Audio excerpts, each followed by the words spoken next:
வணக்கம். Moral of the story. இது நான் படிக்கிற காலத்தில் அந்த ஸ்கூல் டெக்ஸ்ட் புக்கில் வந்த ஒரு கதை. ஆனால் அது அப்படியே ரியல்லையாகவும் நடந்தது. இது ரெண்டுத்தையுமே சொல்கிறேனே.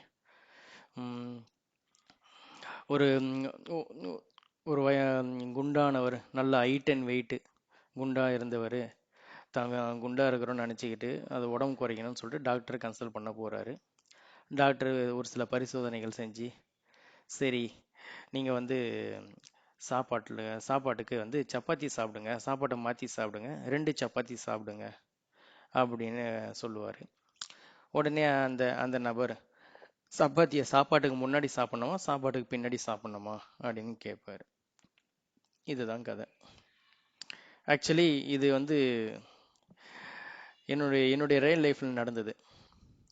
ஒர்க் பண்ணிகிட்டு இருக்கிறப்போ எங்கள் குரூப்பில் ஒருத்தர் கொஞ்சம் குண்டாக இருந்தான் பையன்.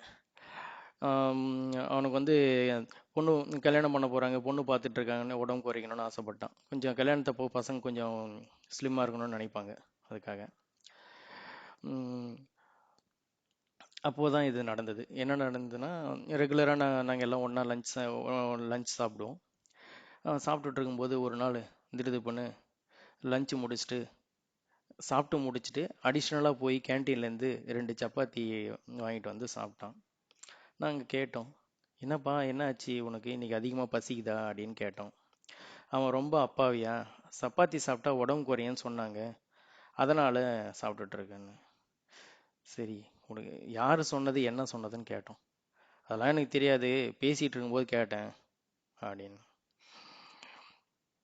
ஓகே, அப்புறம் நாங்கள் அட்வைஸ் பண்ணோம், சப்பாத்தி சாப்பிடணும், சாப்பாடு கூட சப்பாத்தி சாப்பிட்டது, சப்பாத்தி ஒரு மருந்து கிடையாது, சாப்பிட்டு சப்பாத்தி சாப்பிட்டா மருந்து கிடையாது, அது உடம்பு குறைக்கிறதுக்குன்னு அட்வைஸ் பண்ணோம். இதில் ஒரு மாரல் தெரிஞ்சுது. என்ன மாரல்னா,